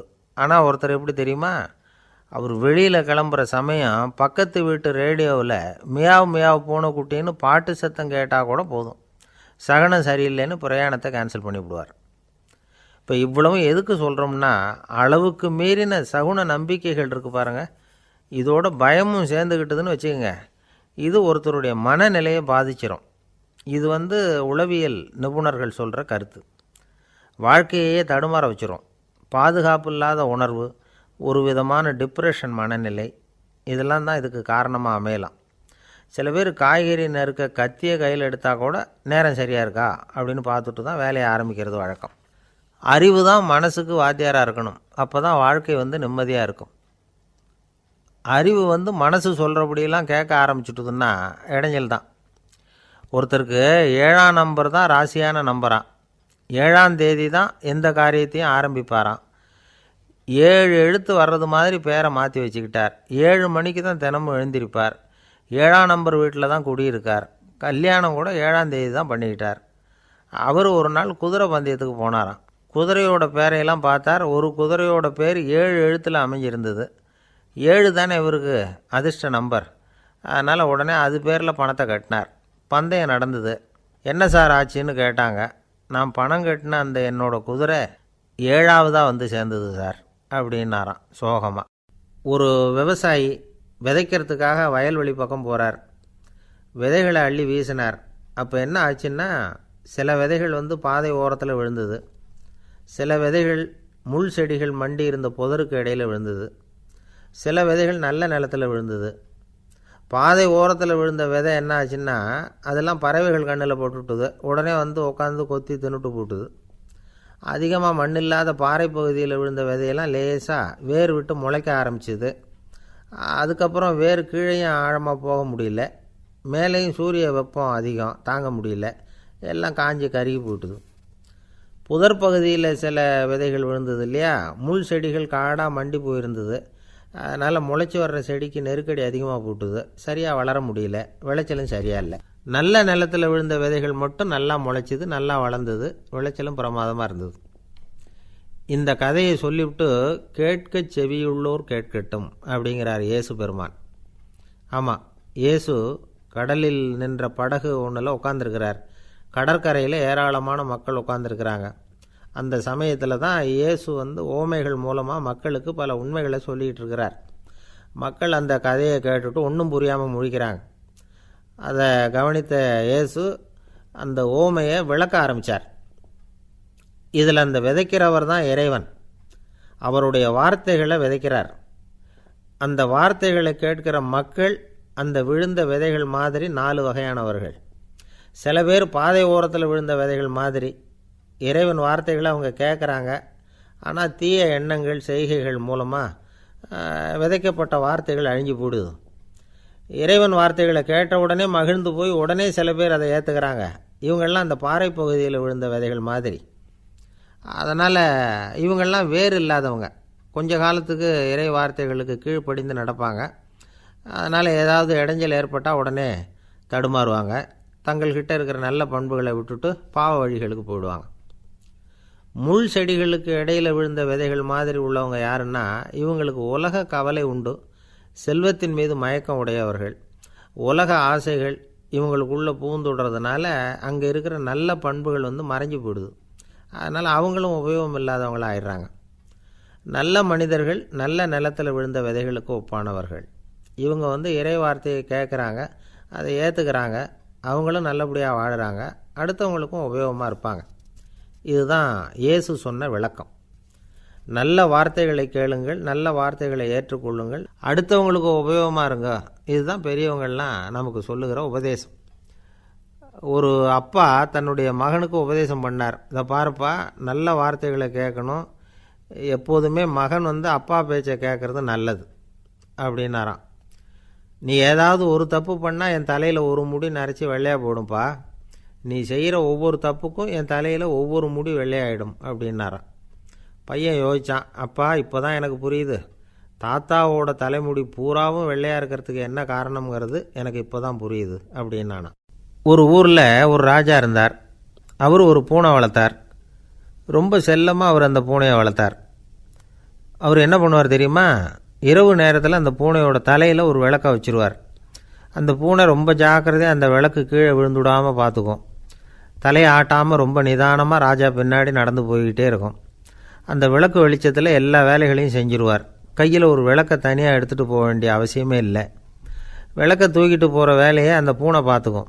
அதனால் ராஜாவுக்கு அந்த பூனை மேலே ரொம்ப பிரியம். மந்திரிகளையெல்லாம் கூப்பிட்டு அவங்கக்கிட்ட சொல்லுவார், பார்த்தீங்களா இந்த பூனை எவ்வளவு விசுவாசமாக நடக்குது, என் பேரில் எவ்வளவு மரியாதை பார்த்தீங்களா அதுக்கு அப்படிம்பார். இதை கேட்டுவிட்டு அங்கேருந்த அமைச்சர்களில் ஒருத்தர் சொன்னார், மன்னா நீங்கள் சொல்கிறது சரிதான், இருந்தாலும் இந்த பூனையோட விசுவாசத்தை நாம் கொஞ்சம் சோதித்து பார்க்க வேண்டியிருக்கு அப்படின்னாராம். சரி, உங்கள் ஆசையை ஏன் கெடுக்கணும், நல்லா சோதித்து பாருங்கள் அப்படின்னு சொல்லிவிட்டார் ராஜா. உடனே அந்த அமைச்சர் என்ன பண்ணார் தெரியுமா, எங்கேயோ புறப்பட்டு போனார். ஒரு 5-6 எலிகளை பிடிச்சிக்கிட்டு வந்தார். அரண்மனையில் ராஜா ஏதோ வேலை பார்த்துக்கிட்டு இருக்கிறாரு. பக்கத்தில் அந்த பூனை ரொம்ப பணிவாக நின்றுக்கிட்டு இருக்குது. அது தலையில் விளக்கு எரிஞ்சிக்கிட்டு இருக்கு. அமைச்சர் தான் பிடிச்சிக்கிட்டு வந்த எலிகளை அந்த பூனை பார்வையில் படுறது மாதிரி எதிரில் விட்டார். அந்த எலிகள்லாம் அங்கேயும் இங்கேயும் ஓட ஆரம்பிச்சிது. அதை பார்த்தது பூனை, அவ்வளவுதான். தலையில் இருக்கிற விளக்கை பற்றியும் கவலைப்படலை, ராஜாவை பற்றியும் கவலைப்படலை. ஒரே பாய்ச்சலாக பாஞ்சு எலிகளை துரத்த ஆரம்பிச்சுட்டுது. தலையில் இருந்த விளக்கு எங்கேயோ போய் விழுந்தது, அணைஞ்சு போச்சு. இருட்டில் ராஜா தடுமாற ஆரம்பிச்சுட்டார். இந்த சமயத்தில் அந்த அமைச்சர் மறுபடியும் விளக்கை ஏற்றினார். வெளிச்சம் வந்தது. அதுக்கப்புறம் அந்த அமைச்சர் பேசினார், அரசே, பூனையோட விசுவாசத்தை பார்த்தீங்களா, எலி அது கண்ணில் படுற வரைக்கும் தான் விசுவாசமாக இருந்தது. அது மாதிரி எலியை பார்த்ததும் எல்லாத்தையும் விட்டுட்டு அதை துரத்த ஆரம்பிச்சுட்டு பார்த்தீங்களா. தான் அந்த பூனையை பற்றி நினச்சது தப்புங்கிறது அதுக்கப்புறம் தான் அந்த ராஜாவுக்கு புரிஞ்சுதான். சரி, இப்போ எதுக்கு இந்த கதையெல்லாம் அப்படிங்கிறீங்களா. இந்த பூனை மாதிரி தான் நம்ம மனசும். மனசை எவ்வளவு தான் பயிற்சி கொடுத்து பக்குவமாக வச்சுருந்தாலும் பார்க்குறதுக்கு பரமசாது மாதிரி தான் இருக்கும். பார்க்க வேண்டியதை பார்த்துட்டுதுன்னா பாஞ்சிரும். இந்த பூனை மாதிரி புலன் இன்ப பொருள்கள் கிட்டாத வரைக்கும் மனம் அடங்கி இருக்கிறது மாதிரி தான் தெரியும். கொஞ்சம் வாய்ப்பு கிடைச்சாலும் அது குதிக்க ஆரம்பிச்சிடும், தப்பு பண்ண ஆரம்பிச்சிடும். பெரிய பெரிய முனிவர்கள் வாழ்க்கையில் நடந்த வீழ்ச்சி இதை தான் நிரூபிக்குது. புலன்களின் ஆற்றல் அதிகம். அதனால் மனக்கட்டுப்பாடு பயிற்சிகளில் ரொம்ப எச்சரிக்கையாக இருக்கணுங்கிறார் சுவாமி சிவானந்தர். மது பழக்கத்தையே விட்டுவிட்டேன்னு உறுதியாக இருப்பான். கடை கண்ணில் பட்டுவிட்டதுன்னா கால் அவனை கேட்காமலே இழுத்துக்கிட்டு உள்ளே போயிடும். இதுதான் மனசுங்கிறது. அதுதான் அந்த ராஜா வளர்த்த பூனை. நம்மால் ஒருத்தன் அந்த ராஜா பூனை தலையில் விளக்க வச்சது மாதிரி இவன் தன்னுடைய தலையிலேயே ஒரு விளக்கை ஏற்றி வச்சுக்கிட்டு என்னத்தையோ தேட ஆரம்பித்தான். தேடிக்கிட்டு இருக்கிறான். தலையை ஆட்டாமல் நிதானமாக நடந்து ரொம்ப நேரமாக தேடிகிட்டு இருக்கிறான். அந்த சமயம் அங்கே வந்த ஒருத்தர், என்னத்தை தேடுறீங்கன்னு கேட்டார். அதுதான் மறந்து போச்சு அப்படின்னு இழுத்தான். சரி, கொஞ்சம் இப்படி உட்காருங்க, ஞாபகம் வந்ததும் தேட ஆரம்பிக்கலாம் அப்படின்னார் அவர். இவன் கொஞ்ச நேரம் உட்காந்து யோசித்தான். அப்புறம் திடீர்னு எழுந்திரிச்சான். ஞாபகம் வந்துட்டுதுன்னா. என்னன்னு கேட்டார். எங்கள் வீட்டில் இருந்த விளக்கை எங்கே வச்சேன்னு தெரியல, அதை தான் தேடிக்கிட்டு இருக்கிறேன், ஏற்றி வைக்கலாம்னு பார்க்குறேன் அப்படின்னா. ஒரு ராஜா இருந்தார். நாடு பூராவும் நிறைய மரங்களை நட்டு வளர்க்கணுங்கிறது அவரோட ஆசை. தானே அதுக்கு முன்மாதிரியாக இருக்கணும்னு நினச்சார். அரண்மனையை சுற்றி மரங்களை நட்டு வளர்த்தார். இதை பார்த்துட்டு ஜனங்களும் அவங்கவுங்க வீட்டை சுற்றி மரக்கன்றுகளை நட்டு வளர்த்தாங்க. கொஞ்ச காலத்தில் ஊர் பூரா பசுமையாக மாறிச்சு. எல்லாருக்கும் சந்தோஷமாக இருந்தது. இது ஒரு பக்கம் இருக்கட்டும். இப்போ நான் சொல்ல போகிற கதை வேறு. அதாவது அந்த ராஜா ஒரு நாள் தன்னுடைய அரண்மனையை சுற்றி இருக்கிற விதவிதமான மரங்களை எல்லாம் போய் பார்த்தார். எப்படி இருக்கிறீங்க அப்படின்னு ஒவ்வொரு மரத்துக்கிட்டையும் விசாரித்தாராம். எந்த மரமும் சந்தோஷமாக இருக்கிறதா தெரியல. அது அதுக்கும் மனசில் ஒரு குறை. முதல்ல ஆலமரத்துக்கிட்ட போனார். அது சொல்லிச்சு, மண்ணா, நான் நல்லா பெருசாக வளர்ந்துருக்கிறேன், அடர்த்தியாக இருக்கிறேன், கிளையெல்லாம் 4 பக்கமும் நல்லா படர்ந்து தான் இருக்குது, இருந்தாலும் எந்த பிரயோஜனமும் இருக்கிறதா தெரியல எனக்கு. என்னுடைய பழம்லாம் ரொம்ப சின்னதாக இருக்குது, என் கண்ணுக்கு சரியாக புறப்பட மாட்டேங்குது. நான் இருக்கிற சைஸுக்கு என்னுடைய கிளையில் இருக்கிற பழம்லாம் எவ்வளோ பெருசாக இருக்கணும், அது இத்தினூண்டு இருக்கிறது எனக்கு பெரிய அவமானமாக இருக்குது. இப்படி இங்கே நின்றுக்கிட்டு இருக்கிறதே ரொம்ப கூச்சமாக இருக்குது. ஒரு நல்ல புயல் வந்ததுன்னா பேசாமல் சாஞ்சு விடலாமான்னு பார்க்குறேன் அப்படின்னு புலம்புது ஆலமரம். சரி இருக்கட்டும்னு நினச்சிக்கிட்டு ராஜா அடுத்தபடியாக ஒரு அத்தி மரத்துக்கிட்ட போனார். அதுவும் புலம்ப ஆரம்பிச்சுட்டுது. நான் கூட பெரிய மரம் தான், இல்லை இலையெல்லாம் அழகாக தான் இருக்குது, பழம் அழகாக இருக்குது, இருந்தாலும் உள்ள விஷயம் இல்லையே, அத்தி பழத்தை புட்டு பார்த்தா அத்தனையும் சொத்தை அப்படின்னு பழமொழியே உண்டாயிட்டுதே. இப்படி ஒரு கெட்ட பேரோடு நான் இருக்கணுமா அப்படின்னு புலம்புது அது. சரி இது இருக்கட்டும் அப்படின்னு சொல்லி அடுத்தபடியாக வேப்ப மரத்துக்கிட்ட போனார். அது தன்னுடைய வேதனையை வெளியிட்டது. எனக்கு எவ்வளவோ மருத்துவ குணங்கள்லாம் இருக்கிறதா சொல்லிக்கிறாங்க, இருந்தாலும் என்ன பிரயோஜனம்? என்னுடைய பழத்தை மனிதர்கள் யாரும் விரும்பி சாப்பிட்றது இல்லையே அப்படின்னுது. ராஜா அடுத்தாப்புல இருந்த ஒரு பனை மரத்துக்கிட்ட போனார். நான் நல்லா உயரமாக தான் வளர்ந்துருக்கிறேன், மற்ற மரங்கள்லாம் என்னை வந்து அண்ணாந்து தான் பார்க்கணும், இருந்தாலும் என்கிட்ட நிழலுக்காக யாரும் வந்து ஒதுங்கிறது இல்லையே அப்படின்னுது. என்ன இது எல்லா மரமும் இப்படி திருப்தி இல்லாமல் இருந்துக்கிட்டு இருக்குதே அப்படின்னு நினச்சிக்கிட்டே ராஜா அடுத்தபடியாக அங்கே இருந்த ஒரு பைன் மரத்துக்கிட்ட போனார். அழகாக உயரமாக பசுமையாக தான் இருந்தது, ஆனால் பழமோ பூவோ கிடையாது. அதை நினச்சி அது வருத்தப்பட்டுக்கிட்டு இருக்குது.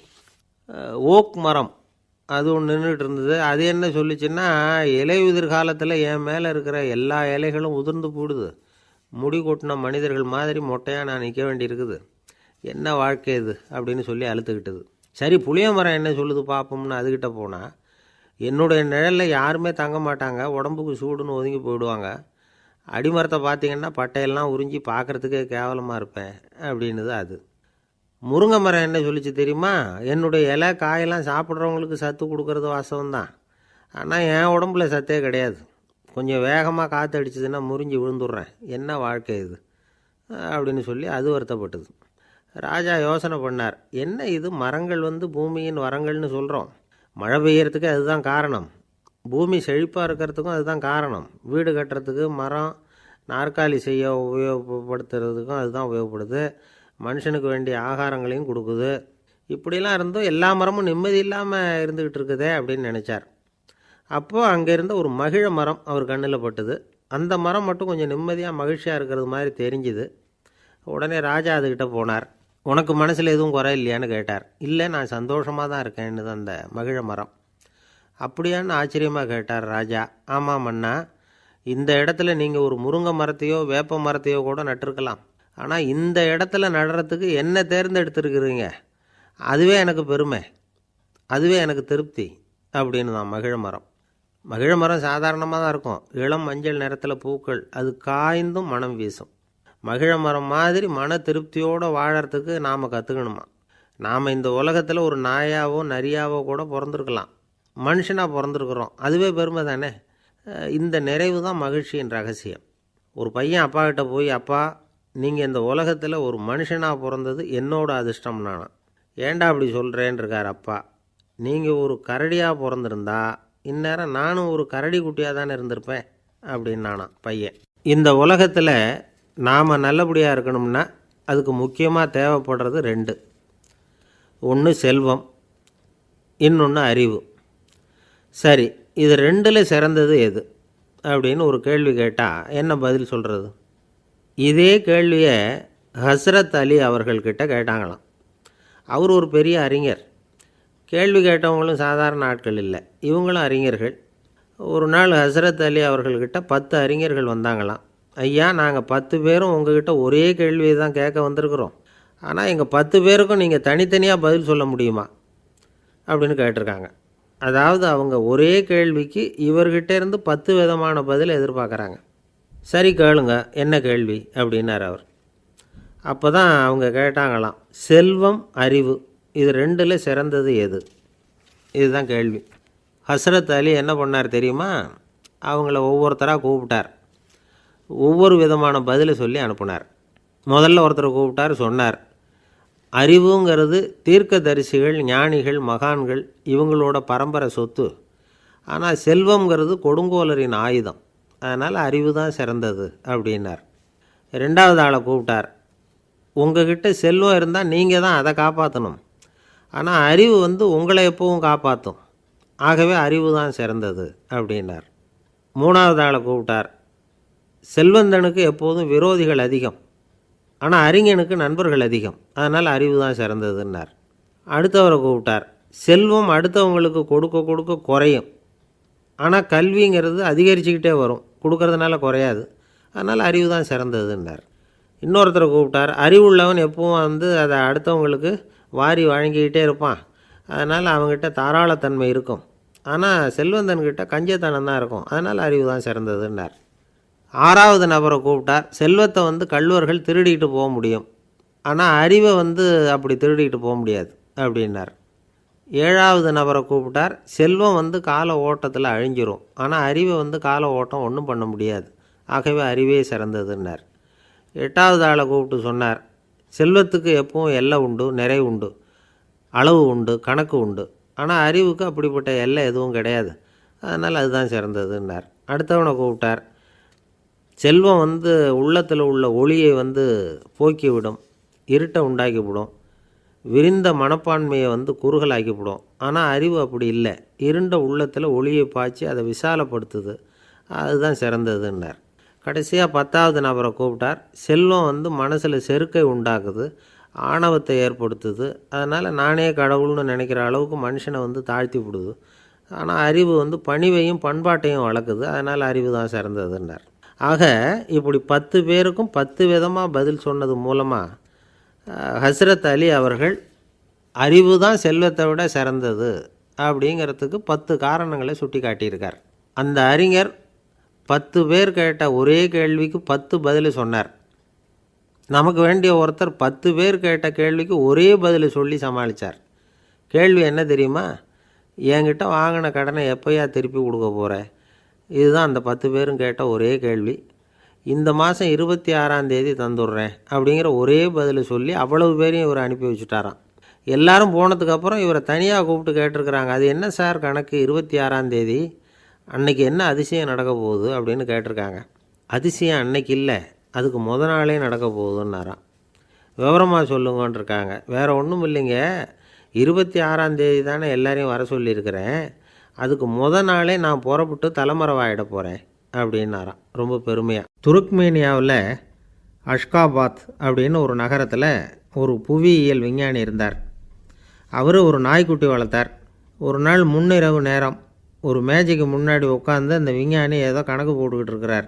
அவருக்கு ஒரு சின்ன பெண் குழந்தை, அது தொட்டிலில் தூங்கிட்டு இருக்குது. அந்த நாய்க்குட்டியும் ஒரு மூலையில் படுத்து அது பாட்டுக்கு தூங்கிட்டு இருந்தது. ஒரே அமைதி.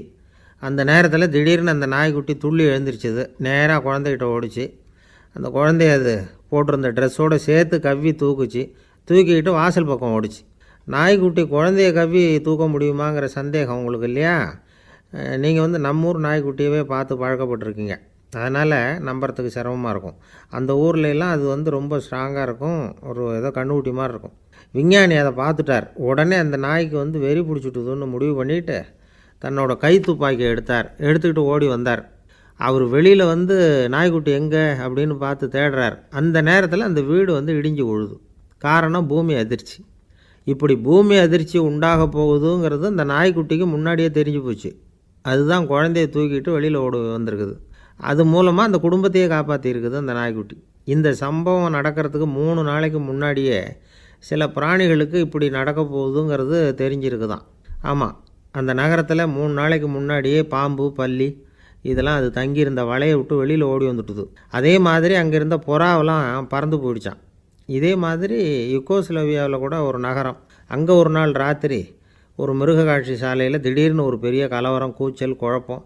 அங்கே இருந்த கழுதை, புலி, யானை, பறவை எல்லாம் கண்ணாபின்னான்னு கத்த ஆரம்பிச்சுட்டுது. நேர் யானை அதுக்குன்னு போடப்பட்டிருந்த தடுப்பையே தாண்டி குதித்து வெளியில் வந்துட்டு தான். மறுநாள் தான் எல்லாருக்கும் விஷயம் புரிஞ்சுது. அடுத்த நாள் காலையில் அங்கே பூமி அதிர்ச்சி உண்டாயிட்டுது. இப்போ பாருங்கள், அதாவது மனுஷனை போய் தீர்க்கதரிசி அது இதுன்னு சொல்லிகிட்டு இருக்கிறோம், இவனை விட அது பரவாயில்லைன்னு தோணுது. அதாவது மிருகங்கள் ஒன்று நடக்க போகுதுங்கிறத முன்னாடியே புரிஞ்சுக்குதே. சரி, இதெல்லாம் எப்படி அது முன்கூட்டி புரிஞ்சுக்குது? அதுதான் படைப்பு ரகசியம். அதை கண்டுபிடிக்கிறதுக்கு தான் மனுஷன் வந்து ஆராய்ச்சி பண்ணிகிட்டு இருக்கிறான். விஞ்ஞானிகளோட ஆராய்ச்சியெல்லாம் ஒரு பக்கம் இருக்கட்டும், வீட்டுக்குள்ளேயே சில ஆராய்ச்சி பண்ணி பாருங்களேன். இப்போ சில யோசனை சொல்லி அதை சோதனை பண்ணி பாருங்க அப்படின்னு ஒருத்தர் சொன்னாராம். அதாவது இப்போ மழை வருமா வராதா அப்படின்னு தெரிஞ்சுக்கணுமா, உடனே ஒரு பூனைக்குட்டி பின்னாடியே மெதுவாக போய் அது என்ன செய்யுதுன்னு கவனித்து பார்க்கணும். பூனைக்குட்டி தன்னோட பாதத்தினால சுகத்தில் வந்து அப்படி கீறிக்கிட்டு இருக்கும். அப்படி கீறினா கண்டிப்பாக மழை வரும். சில சமயம் பூனைக்குட்டி அப்படியே மல்லாந்து படுத்துக்கிட்டு பாதத்தை உயர தூக்கும், அப்படியும் இப்படியும் புரளும். இப்படி செஞ்சதுன்னா அன்னைக்கும் மழை இருக்காது. அதனால் முன்னாடி இருந்தது மழை வர்றதுக்கு அறிகுறி, இது மழை இல்லைங்கிறதுக்கு அறிகுறி. பறவைகள், பிராணிகள் இதுகளோட நடவடிக்கைகளை பார்த்துட்டு அதையெல்லாம் அடிப்படையாக வச்சு தான் காலநிலையை கண்டுபிடிக்கிற கருவிகளை கண்டுபிடிச்சிருக்கிறாங்க. வாத்து இருக்குல்ல, சில சமயம் தன்னோட அழகை தன்னோட இறகுகளில் அப்படியே புதைச்சிக்கும். அப்படி செஞ்சால் குளிர்காலம் வரப்போகுதுன்னு அர்த்தம். பருவநிலை குளிராக மாறப்போகுதுங்கிறதுக்கு இதுதான் அறிகுறி. சிட்டுக்குருவி இருக்குதுல்ல, அதெல்லாம் புழுதியில் உழுந்து புரளும், சிறகுகளை வந்து படபடன்னு அடிச்சுக்கும். அப்படி செஞ்சால் மழை வரப்போகுதுன்னு அர்த்தம். ஒன்று மட்டும் நாம் நல்லா தெரிஞ்சுக்கணும், இயற்கையின் சீற்றம்னு சொல்கிறோம் இல்லையா, இயற்கை ஏன் நம்ம மேலே கோவப்படுது? இயற்கையை நாம் அனுசரித்து போகிறதில்ல, அதனால் கோவப்படுது. காடுகளை அழிக்கப்படாது, விலங்குகளை கொல்லக்கூடாது, இயற்கை ஏற்படுத்தி வச்சுருக்கிற சமநிலையை கெடுக்கக்கூடாது. அதை புரிஞ்சுக்கிட்டு வாழ்ந்தோம்னா பூமியும் நடுங்காது, நாமளும் நடுங்க வேண்டிய அவசியம் இருக்காது. ஒருத்தர் இருந்தார், சாராய கடைக்கு போனாராம், நிறைய சாப்பிட்டார். அப்புறம் சொன்னார், இது ரொம்ப அற்புதமான சரக்கு போல் இருக்குது, உள்ளே போன உடனே இந்த பூமியே நடுங்கிறது மாதிரி இருக்குது எனக்கு அப்படின்னாராம். இதுக்கு கடைக்காரர் சொல்லியிருக்கார், நீங்கள் சாப்பிட்டது வெறும் பச்சை தண்ணி தாங்க, இப்போ ஏற்பட்டிருக்கிறது நிஜம் பூமி அதிர்ச்சி அப்படின்னாராம். ஒரு ஊரில் ஒரு ராஜா இருந்தார். அந்த ராஜாவுக்கு ஒரு மந்திரி. ராஜா ரொம்ப நியாயமானவர், நேர்மையானவர், கண்டிப்பானவர்.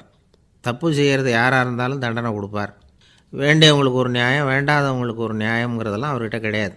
ஒரு சமயம் அரசவையில் அந்த அமைச்சரே வந்து விதிமுறைகளுக்கு புறம்பாக ஏதோ நடந்துக்கிட்டு இருக்கார். மன்னருக்கு கோபம் வந்துட்டுது. உடனே அந்த அமைச்சரை கிட்டத்தில் கூப்பிட்டு அவர் கன்னத்தில் ஓங்கி ஒரு அறை கொடுத்துட்டாராம். உடனே அந்த அமைச்சர் என்ன பண்ணார் தெரியுமா, நேராக போனார், அங்கே நின்றுக்கிட்டு இருந்த இன்னொருத்தர் கன்னத்தில் ஓங்கி அரைஞ்சார். அறை வாங்கினவர் திகைச்சு போயிட்டார். இவர் ஏன் நம்மளை வந்து அரைகிறார் அப்படின்னு யோசனை பண்ணார். மன்னரும் திகைச்சு போயிட்டார். நாம் இவர் அரைஞ்சா அதுக்காக இவர் போய் இன்னொருத்தர் அரையணுமா அப்படின்னு யோசனை பண்ணார். இவருக்கு என்ன பைத்தியமானு கூட நினைக்க ஆரம்பிச்சிட்டார். ஆனால் என்ன ஆச்சுன்னா, அப்புறம் அமைச்சர் அவர் கவனிச்சிக்கிட்டு இருந்தாரா, அவர் இன்னொருத்தர் அரைஞ்சார் இல்லையா, அந்த அறை வாங்கின ஆசாமியை பார்த்து கத்திக்கிட்டு இருந்தார். யார்? அமைச்சர். ஏன்பா என்கிட்ட அறையை வாங்கிக்கிட்டு இப்படி விவரம் இல்லாமல் நின்றுக்கிட்டு இருக்கிறிய, நான் உனக்கு கொடுத்ததை நீ வேறு யாருக்கிட்டையாவது கொடுத்துரு அப்படின்னார். உடனே அந்த ஆள் பார்த்தான், தனக்கு அடுத்தபடியாக நின்றுக்கிட்டு இருந்தவனை ஓங்கி ஒரு அறை அரைஞ்சான். அவன் கன்னத்தை தடவிட்டே யோசனை பண்ணான். இது ஏதோ புரிஞ்சுக்கிட்ட மாதிரி அடுத்தாப்பில் நின்றுக்கிட்டு இருந்தவனை அரைஞ்சான். இப்படி இந்த அறை வந்து மாறி மாறி போய்கிட்டே இருக்குது. ஊர் பூரா பிரயாணம் பண்ண ஆரம்பிச்சுட்டுது. அன்றைக்கி ராத்திரி அந்த ராஜா படுக்கிறதுக்காக போனார். அந்த நேரம் பார்த்து அவர் கன்னத்தில் பலார்னு ஒரு அறை விழுந்தது. நம்மளே அரையிறது யார் அப்படின்னு அதிர்ச்சியோட மன்னர் திரும்பி பார்க்குறாரு. அரைஞ்சது அவரோட மனைவி. என்னாச்சு உனக்குன்னு கத்துனார் ராஜா. உங்களுக்கு தெரியாதா, ஊர் பூரா ஒருத்தர் மாற்றி ஒருத்தர் மூலமாக இந்த அறை வந்து பிரயாணம் பண்ணிட்டு வருது அப்படின்னாங்க அந்த அம்மா. அப்படின்னா ஆரம்பித்த இடத்துக்கே வந்துட்டுதா அப்படின்னாராம் மன்னர். என்ன சொல்கிறீங்கன்னு கேட்டிருக்காங்க. இவர் விவரத்தை சொன்னாராம். அப்படின்னா நீங்கள் ஆரம்பித்து வச்ச இந்த விளையாட்டை நான் முடிச்சு வச்சுட்டேன் அப்படின்னாங்களாம் அந்த அம்மா. மறுநாள் காலை மறுபடியும் அரசவை கூடிச்சு அந்த அமைச்சர் மன்னரை பார்த்து கேட்டார், என்ன மகாராஜா, என்கிட்ட கொடுத்ததை திருப்பி வாங்கிட்டீங்களா அப்படின்னாராம். இப்படி நடக்கும்னு நான் எதிர்பார்க்கவே இல்லைன்னார் மன்னர். ஆனால் நான் எதிர்பார்த்தேன், அது எங்கே போயிட போகுது, ஊர் பூரா சுற்றி கடைசியில் உங்ககிட்ட தான் வந்து சேரும் அப்படிங்கிறது எனக்கு தெரியும் அப்படின்னாராம் அமைச்சர். இந்த கதை வந்து வேடிக்கையாக இருந்தால் கூட இதில் உள்ள கருத்து முக்கியமானது. இந்த உலகத்தில் பல கருத்துக்கள் இப்படி தான் மாறி மாறி சுற்றி வந்துக்கிட்டே இருக்குது. நம்மளும் ஒருத்தன் தன்னுடைய நண்பன் ஒருத்தனை கடத்தரில் பார்த்தான். உடனே ஓடி போய் பலார்னு ஒரு அறை கொடுத்தானான். அவன் கன்னத்தை தடவிட்டு ஏன்டா என்னை அரைஞ்சேன்னு கேட்டிருக்கான். நீ ஏன்டா என்னை முட்டாள்னு என் மனைவிட்ட போய் சொன்னேன் அப்படின்ட்டுருக்கான் அவன். உன்னை ஒரு முட்டாள்னு சொன்னதுக்காகவா நீ என்னை அரைஞ்சே அப்படின்னு கேட்டிருக்கான் இவன். டேய், நான் அதுக்காக அறையலப்பா, அது ஒரு பெரிய ரகசியம், நான் முட்டாளுங்கிறது. அந்த ரகசியத்தை நீ வந்து ஏன் எங்கள் வீட்டில் போய் சொன்னேன், அதுக்காக தான் அரைஞ்சேன் அப்படின்னு நான் அவன். பக்தின்னு சொல்கிறோம் இல்லையா, அது வந்து 3 வகைப்படும் அப்படிங்கிறார் ஒரு பெரியவர். அது என்ன 3 வகைன்னா, தெய்வ பக்தி, அடியார்கள் பக்தி, குரு பக்தி. அடியார் பக்தியை விட தெய்வ பக்தியை விட குரு பக்தி தான் ரொம்பவும் சிறந்ததுங்கிறார் அவர். தெய்வத்துக்கிட்ட செஞ்ச பாவம் குருநாதர்கிட்ட தீர்ந்துருமா, குருநாதர்கிட்ட செஞ்ச பாவம் தெய்வத்துக்கிட்ட போனாலும் தீராதான். இப்படி பெரியவங்களாம் சொல்லி வச்சுருக்கிறாங்க. ஒரு காடு, அங்கே அயோத தௌமியர் அப்படின்னு ஒரு தபோதனர். அவர் பல மாணவர்களை ஒன்றா சேர்த்து ஒரு குருகுலம் நடத்திக்கிட்டு இருக்கிறார். பல தரப்பட்டவங்க பல திறப்பட்டவங்க மாணவர்கள் அதில் சேர்ந்து படிச்சுக்கிட்டு இருக்கிறாங்க. பாஞ்சால ராஜகுமாரன் ஒருத்தனும் அந்த குருகுலத்தில் சேர்ந்து படிச்சுக்கிட்டு இருக்கிறான்.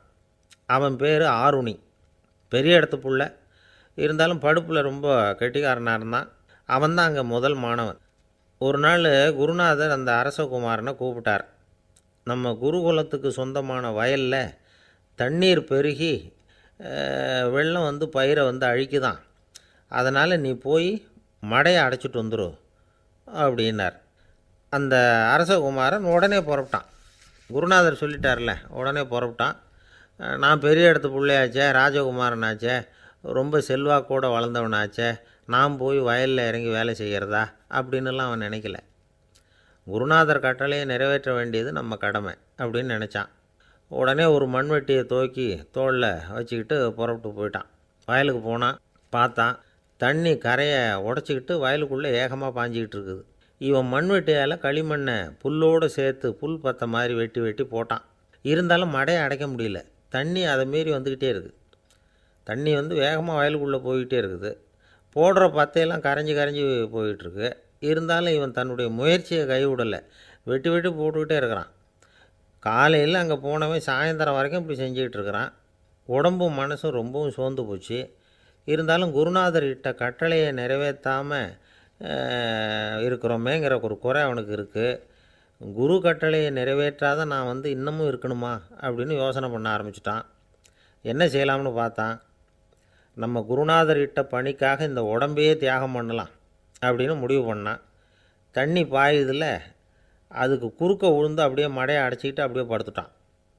இது மற்றவங்களுக்கு தெரியாது. அன்னைக்கு ராத்திரி ஒரு விளக்கு முன்னாடி உட்காந்து குருநாதர் பிள்ளைங்களுக்கு பாடம் சொல்லி கொடுத்துக்கிட்டு இருக்கிறார். முதல் வரிசையில் இருக்கக்கூடிய ராஜகுமாரனை காணலை. நம்ம ஆருணி எங்கே போனா அப்படின்னு சொல்லி மற்ற மாணவர்களை விசாரித்தார். இப்போ அவங்க சொன்னாங்க, சுவாமி அவன் காலையில் வயலுக்கு மடையை அடைக்கிறதுக்காக போனான், நீங்கள் தான் போக சொன்னீங்க, இன்னும் திரும்பி வரல அப்படின்னு அவர் பையன். குருநாதர் உடனே ஒரு தீவெட்டி எடுத்துக்கிட்டு மாணவர்களை அழைச்சிக்கிட்டு வயலுக்கு போனார். அங்கே போய் பார்த்தா ஆளை காணும். ஆருணி ஆருணின்னு சொல்லி சத்தம் போட்டு கூப்பிட்டு பார்க்குறார். நான் இங்கே இருக்கேன் குருநாதா அப்படின்னு காலுக்கு அடியிலேருந்து ஒரு சத்தம் வருது.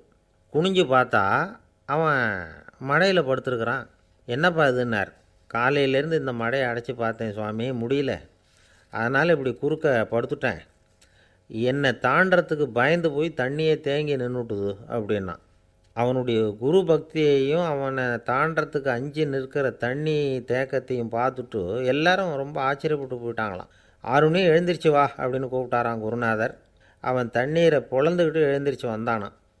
அதனால் அவனுக்கு உத்தாலகன் அப்படின்னு ஒரு பேர். உத்தாலகன்னா தண்ணீரை பிளந்தவன் அர்த்தம். அந்த உத்தாலகன் மாதிரி இந்த காலத்து மாணவர்களுக்கும் குரு பக்தி வேணும் அப்படின்னு சொன்னோம் ஒரு பள்ளிக்கூடத்தில். உடனே நிறைய மாணவர்கள் எழுந்திரிச்சு நின்னாங்க. சார், நீங்கள் எங்களை இன்னமும் சரியாக புரிஞ்சுக்கலன்னு நினைக்கிறோம். அன்னைக்காவது ஒருத்தன் அப்படி இருந்தான், இன்றைக்கி ஏகப்பட்ட உத்தாலகர்கள் இருக்கிறோம். எங்கள் வாத்தியார் கட்டளை இட்டால் இப்போவே அது மாதிரி வயலுக்கு போய் மடையில் குறுக்கப்படுத்துக்கிறதுக்கு இந்த வகுப்பில் உள்ள அத்தனை பேரும் தயாராக இருக்கிறோம் அப்படின்னாங்க. அப்படியா அப்படின்னு சொல்லி கேட்டோம் ரொம்ப சந்தோஷமாக. ஒருத்தன் ரொம்ப அடக்கமாக எழுந்திரிச்சான். அப்புறம் சொன்னான், ஆமாம் சார், வகுப்பில் இவர் நடத்துகிற பாடத்தை கேட்டுக்கிட்டு இருக்கிறத விட பேசாமல் போய் மடையில் படுத்துடுறது ஒன்றும் கஷ்டமான காரியமாக இருக்காது. அதனால தான் எல்லோரும் அங்கே போகிறேன்னு சொல்கிறோம் அப்படிங்கிறான். ஒரு இலக்கிய கூட்டம் ஏற்பாடு பண்ணியிருக்கிறோம், நீங்கள் அவசியம் அதில் பேசணும் அப்படின்னு கேட்டுக்கிட்டார் ஒருத்தர். வேணாங்க, 4 பேருக்கு முன்னாடி நிற்கிறதுனா எனக்கு ரொம்ப கூச்சமாக இருக்கும் அப்படின்னாரு இவர். ஏன் சார் இன்னமும் குழந்த மாதிரி கூச்சப்படுறீங்களே அப்படின்னார் அவர். அவரை ஒரு மாதிரியாக சமாளித்து அனுப்பி வச்சுட்டு அதுக்கப்புறம் அதை பற்றி இவர் யோசித்து பார்த்துருக்கார். சில நிபுணர்கள் எழுதியிருக்கிறத படித்தும் பார்த்துருக்கிறார். மனோதத்துவ நிபுணர்கள் என்ன சொல்கிறாங்க தெரியுமா? 10லேருந்து 20% குழந்தைகள் பிறக்கிறப்பவே கூச்ச சுபாவம் கொண்டதாக தான் இருக்குதான். ஒரு தாத்தா தன்னோட பேர பிள்ளைய ஆசையாக கூப்பிடுறார் விளையாட்டு காட்ட, அதை அழுதுகிட்டு ஓடி போகுது. ஒரு அம்மா தன்னோட பிள்ளைய பள்ளிக்கூடத்தில் சேர்க்கறதுக்காக கூப்பிட்டுக்கிட்டு போகிறாங்க. அந்த புள்ள அம்மாவோட முந்தானையில் ஒளிஞ்சிக்கிட்டு வெளில வரமாட்டேங்குது. இவங்களையெல்லாம் எப்படி சமாளிக்கிறது? குழந்தைகளோட கூச்ச சுபாவத்தை போக்குறது எப்படி? இதுக்கு நிபுணர்கள் சில யோசனைகளை சொல்லியிருக்கிறாங்க. மற்றவங்களுக்கு முன்னாடி என் பையனுக்கு கூச்சம் ரொம்ப அதிகம் சார், மற்றவங்க பார்த்தா ரொம்ப வெக்கப்படுறான், இப்படி சொல்கிற அப்பாக்கள் உண்டு. என் பையன் புது மனுஷாலை பார்த்தா அட்டையாக ஒட்டிக்குவான் சார் அப்படின்னு சொல்கிற அப்பாக்களும் உண்டு. இப்படிலாம் குழந்தைகளுக்கு முத்திரை குத்துறது ரொம்ப தப்பான். புதுசாக யாராவது வீட்டுக்கு வந்தால் குழந்தை தானாக தன்னோட கூச்சத்தையும் பயத்தையும் போக்கிக்கிட்டு சகஜமாக மாறி வர்றதுக்கு வாய்ப்பு கொடுக்கணுமா. ஒரு கூட்டத்துக்கோ அல்லது சொந்தக்காரங்க கல்யாணத்துக்கோ குழந்தைய அழைச்சிட்டு போகிறீங்க, அங்கே போய் கட்டாயப்படுத்தி குழந்தைய மற்றவங்க கிட்ட பேச சொல்லக்கூடாது. சில சமயம் குழந்தை தானாக தன்னுடைய கூச்ச சுபாவத்தை விட்டு பேசுகிறதுக்கு முன் வந்தால் அதை பாராட்டணும். குழந்தை கலகலப்பு இல்லாமல் மௌனமாக இருந்ததுன்னா அதையும் கண்டுக்கக்கூடாது. குழந்தை பேச ஆரம்பித்தா அதை ஆர்வத்தோடு கவனிக்க தெரியணும். கலந்து உரையாடுற பழக்கத்தை வீட்லேயே ஆரம்பிக்கலாம். கேட்டதுக்கு பதில் சொல் அப்படின்னு நீங்கள் அதிகாரம் பண்ணிகிட்டு இருக்கக்கூடாது. அது குழந்தைக்கு பேசுகிற சந்தர்ப்பத்தை குறைச்சிருமா. இப்போ நாம் அதிகாரம் பண்ணால் கேலி செய்கிற பழக்கம் குழந்தைகளை ரொம்ப பாதிச்சிருமா.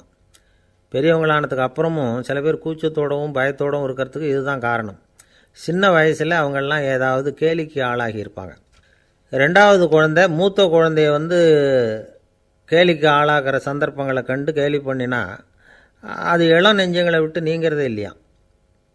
எப்பவும் குழந்தையோட நடை உடை பாவனைகளை பற்றி சொல்லிக்கிட்டே இருக்கக்கூடாதான். அதுவே கூச்ச சுபாவத்தை கொண்டுட்டு வந்துடுமா. அப்பா எங்கேன்னு யாராவது கேட்டால் இது மாதிரி இன்ன காரியத்துக்காக வெளியில் போயிருக்கார், இத்தனை மணிக்கு திரும்பி வருவார் அப்படின்னு சொல்கிற அளவுக்கு குழந்தைகளை பழக்கப்படுத்தி வைக்கணும். ஃபோன்லேயே யாராவது விசாரித்தா கூட இது மாதிரி பதில் சொல்லு அப்படின்னு சொல்லணும். சின்ன சின்ன மீட்டிங்கில் 4 வார்த்தை பேச தயார் பண்ணலாம். ஒரு கடையிலையோ அல்லது ஹோட்டல்லையோ ஏதாவது விவரம் கேட்கணும்னா உங்கள் குழந்தைய தைரியமாக அனுப்புங்க. குழந்தைகள் பணிவாகவும் பொறுமையாகவும் விவரம் கேட்குறப்போ கூச்ச சுபாவம் தானாக போயிடும். சின்ன வயசுலேயே இப்படிலாம் பழக்கப்படுத்தினா தான் வருங்காலத்தில் தைரியமாக இந்த சமுதாயத்தில் வாழ முடியும். இல்லைன்னா 60 வயசுலேயும் அடுப்பங்கரையை விட்டு வெளில வர்றதுக்கு கூச்சப்பட்டுக்கிட்டு தான் இருக்க வேண்டியிருக்கும். இந்த காலத்து பிள்ளைங்க எவ்வளவோ பரவாயில்ல, எதுக்கும் தயங்குறதில்ல, கூச்சப்படுறதில்ல. ஒரு அம்மா அடுப்பங்கரையிலேருந்து சத்தம் போட்டாங்க, டேய் ராமு, தயவு பண்ணி அந்த டிவியை நிறுத்துறா, அந்த பெண்ணோட குரல் மகா மோசம், அடுப்பங்கரையில் இருக்கிற என்னாலேயே அதை சகிச்சிக்க முடியல அப்படின்னாங்களாம். உடனே பையன் கொஞ்சம் கூட தயங்காமல் பதில்